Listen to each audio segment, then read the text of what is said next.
Hello दोस्तों, exam preparation YouTube channel पे आपका स्वागत है। राजस्थान जीके की जो पिछली वीडियो थी उसके अंदर हमने पढ़ा था कालीबंगा सभ्यता के बारे में, और आज इस वीडियो के अंदर हम पढ़ेंगे आहड़ की सभ्यता के बारे में कि जो आहड़ की सभ्यता थी उसकी खोज किसने की, उसकी क्या क्या विशेषताएं हैं, और जितने भी साथ साथ जितने भी क्वेश्चन बनते हैं उन सबको भी हम साथ साथ डिस्कस करेंगे। तो चलिए स्टार्ट करते हैं आहड़ की सभ्यता। तो आपको हेडिंग डालनी है आहड़ की सभ्यता। आहड़ की सभ्यता। आहड़ की जो सभ्यता थी यह कहाँ पे स्थित थी?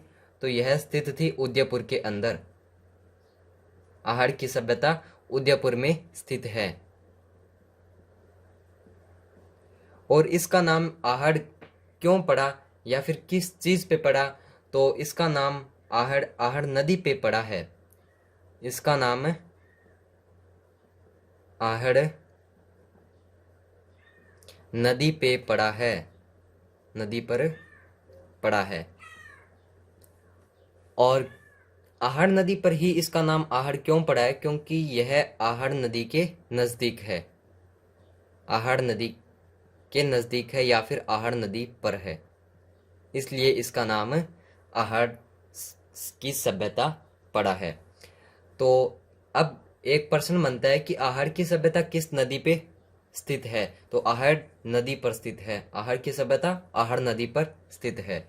इसके बाद में जो आहड़ नदी है यह, इस आहड़ नदी को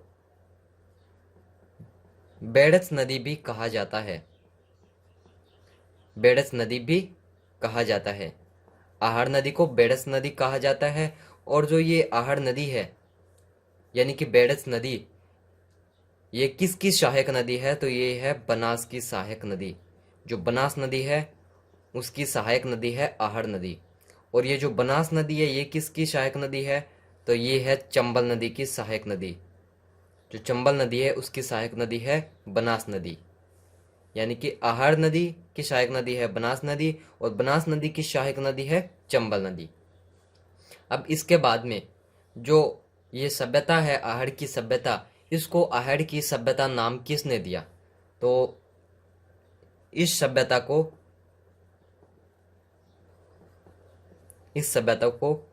आहड़ की सभ्यता नाम डॉक्टर सांकलिया ने दिया। डॉक्टर सांकलिया ने दिया था। तो यही प्रश्न बनेगा सबसे पहले कि आहड़ की सभ्यता का नाम किसने रखा या फिर किसने दिया? तो वो है डॉक्टर सांकलिया। इसके बाद में अगला पॉइंट है हमारा कि ये जो सभ्यता है यह किस नदी पर स्थित है या फिर कहाँ पर विकसित हुई है? तो यह सभ्यता बनास नदी और आहड़ नदी के बीच में स्थित है या फिर विकसित है, के बीच विकसित हुई है।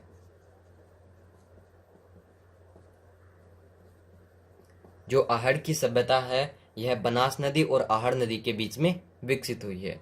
इसके बाद में इस सभ्यता को एक नाम से जाना जाता है। तो किस नाम से जाना जाता है? तो इस सभ्यता को बनास संस्कृति के नाम से जाना जाता है। बनास संस्कृति के नाम से क्यों जाना जाता है? क्योंकि ये बनास नदी के किनारे है या पास है या बनास नदी वाले क्षेत्र में है, इसलिए इसको बनास संस्कृति के नाम से भी जाना जाता है।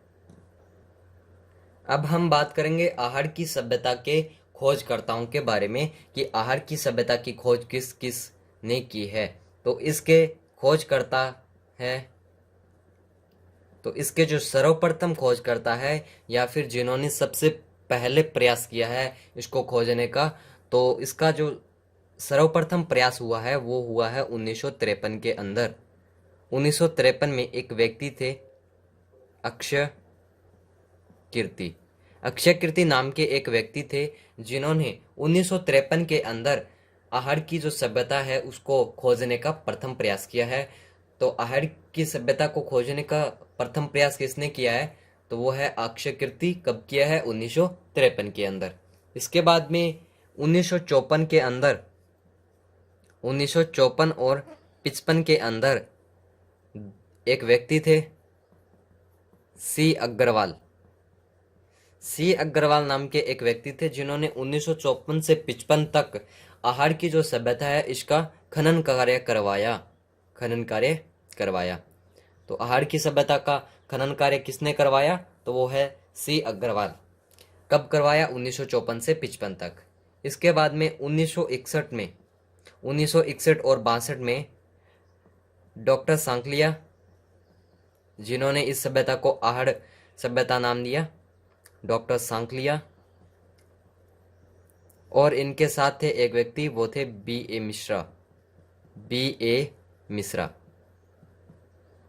इन्होंने भी इनकी खोज की, इस सभ्यता की खोज की। तो इसके खोजकर्ताओं के बारे में मैंने आपको बता दिया कि 1953 में अक्षय कीर्ति थे जिन्होंने प्रथम प्रयास किया था। इसके बाद में 1954 से 55 तक सी अग्रवाल ने खनन कार्य करवाया, और 1961 और 62 में जो डॉक्टर सांकलिया और बी मिश्रा थे, इन्होंने भी इसकी खोज की या फिर खनन कार्य करवाया। इसमें जो अवशेष थे वो भी इनका भी सहयोग था उसमें। इसके बाद में इस सभ्यता को ताम्र युग सभ्यता कहा जाता है। ताम्र युग सभ्यता यानी कि जो तांबे की सभ्यता है, जिसमें तांबे का विकास हुआ था, तो तांबे की या फिर ताम्र युग सभ्यता कहा जाता है।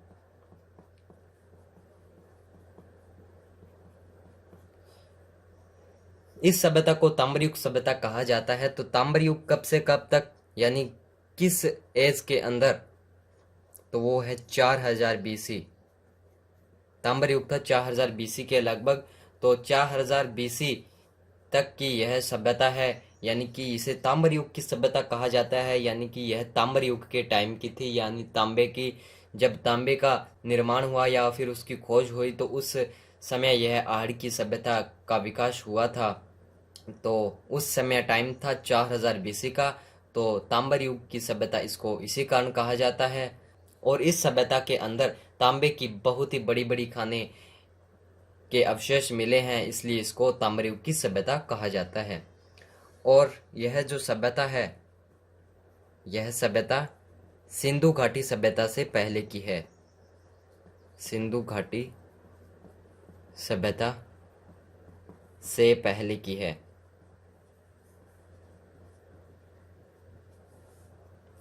सिंधु घाटी सभ्यता से पहले की है। जो सिंधु घाटी सभ्यता थी, यह एक शहरी सभ्यता थी। तो ये आहड़ की सभ्यता है, ये कैसी सभ्यता होगी? सिंधु घाटी से पहले की है, तो यह हमारी एक ग्रामीण सभ्यता होगी। जो आहड़ की सभ्यता है, यह ग्रामीण सभ्यता है। इसके बाद में मैं आपको बताता हूँ कि ताम्र युग सबसे पहले आया। ताम्र युग, तांबे की खोज हुई तो ताम्र युग।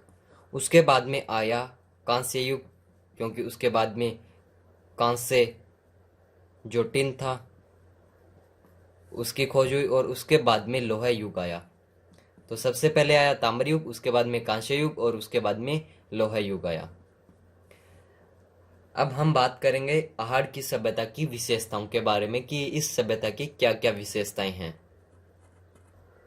तो आपको हेडिंग डालनी है विशेषताएं, आहड़ की सभ्यताओं की विशेषताएं, सभ्यता की विशेषताएं। तो सबसे पहली विशेषता है मकानों की। आहड़ की जो सभ्यता है उसके मकान कैसे थे, किस प्रकार के थे? तो जो मकान थे यहाँ पे मिट्टी के बने होते थे, मिट्टी के बने होते थे मकान। और मकानों की छत कैसी होती थी? तो छत होती थी मिट्टी से बनी होती थी एक तो, और मिट्टी के साथ साथ इसमें लगे होते थे बांस। मिट्टी और बांस दोनों से छत बनाई जाती थी। और इसका फर्श कैसे होता था? इन मकानों का फर्श कैसा होता था?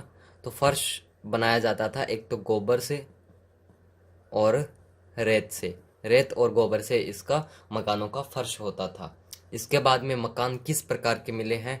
तो मकान मिले हैं आयताकार। घर और मकान आयताकार तथा लंबे, साथ में लंबे मिले हैं। घर कैसे होते थे? घर होते थे आयताकार और लंबे। ठीक है, और एक ही घर के अंदर कितने कमरे होते थे? तो कमरे तो बहुत ज़्यादा होते थे, यानी एक ही घर के अंदर बहुत ज़्यादा कमरे होते थे। बहुत ज़्यादा,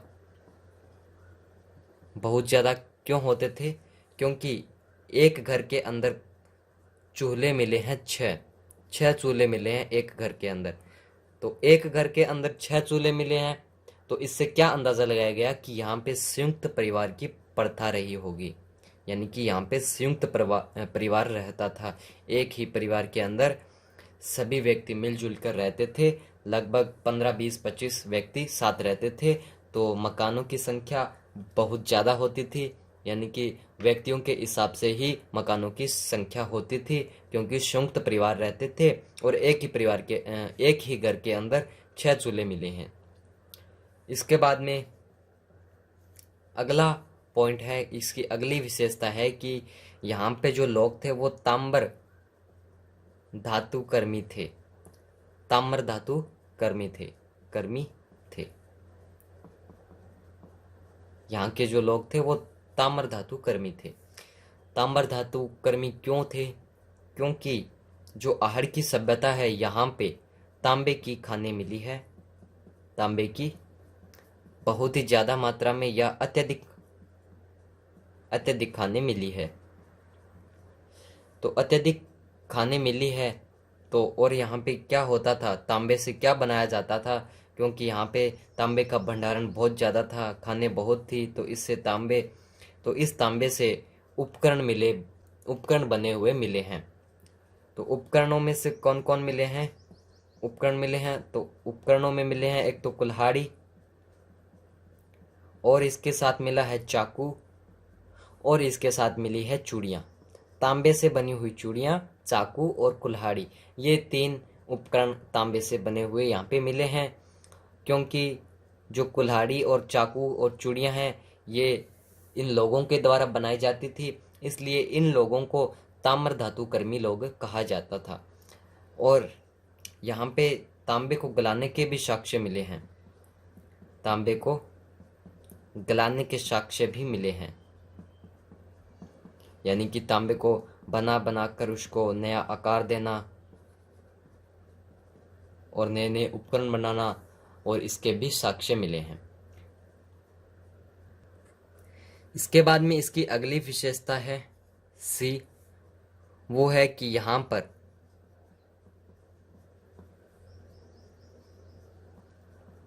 यूनानी मुद्रा मिली है। यूनानी मुद्रा मिली है।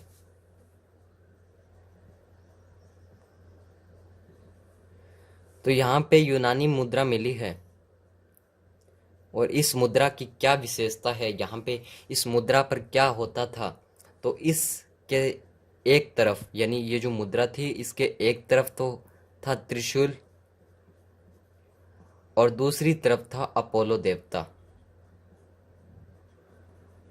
अपोलो देवता, और अपोलो देवता के हाथ में एक तो था तीर और एक था तरकश।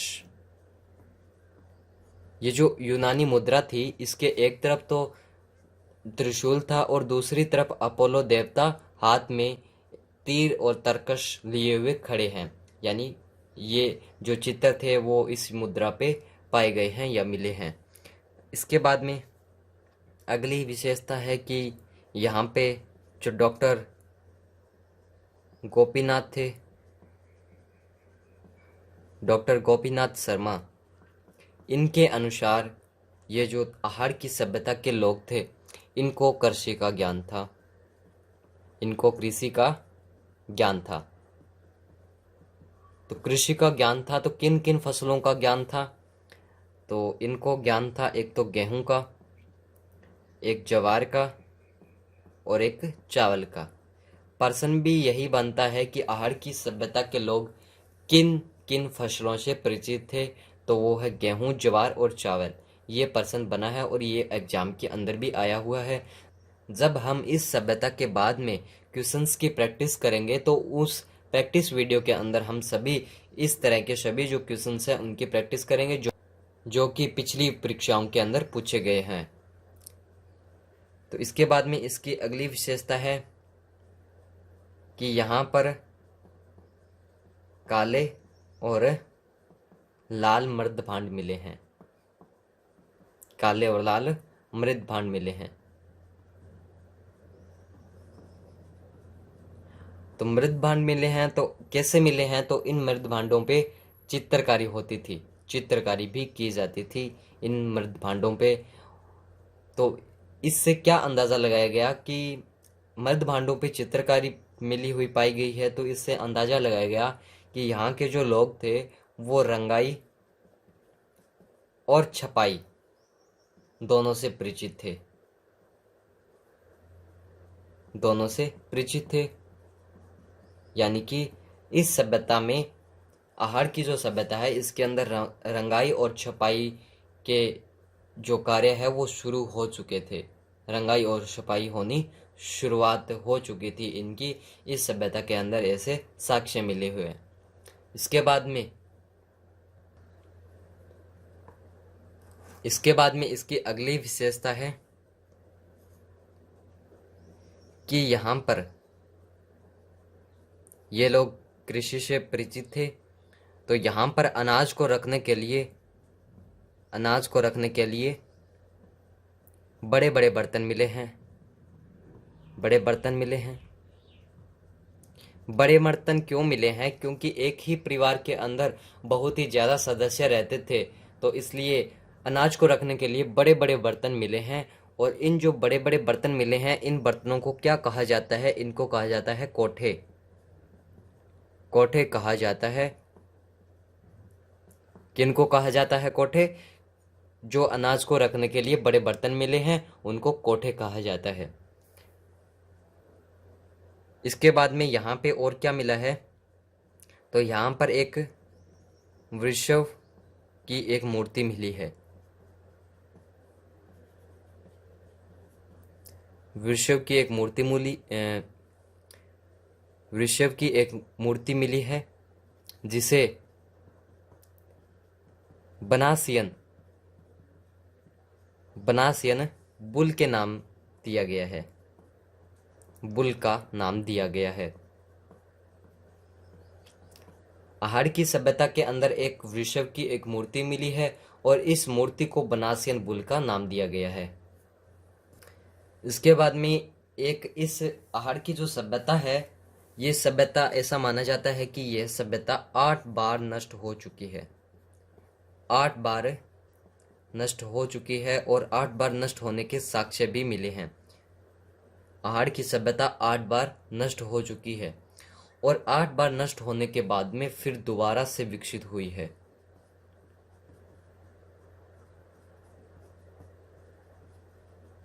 फिर दोबारा विकसित हुई थी।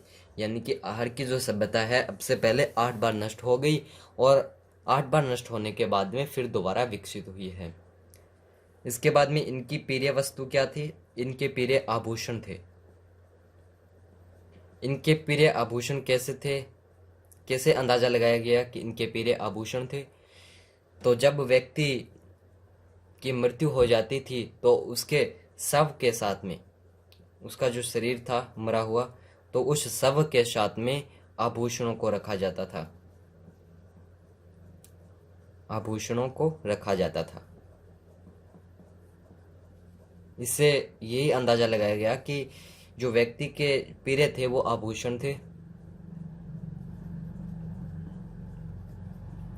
तो ये आभूषणों को शव के साथ में रखते थे। तो इस प्रकार जो आहड़ की सभ्यता थी हमारी, वो फिनिश हो चुकी है। आहड़ की सभ्यता की हमने जो कुछ बेसिक डिटेल थी वो भी पढ़ ली, उसके बाद में खोजकर्ताओं के बारे में पढ़ लिया और इसके बाद में हमने आहड़ की सभ्यता की विशेषताओं को भी पढ़ लिया।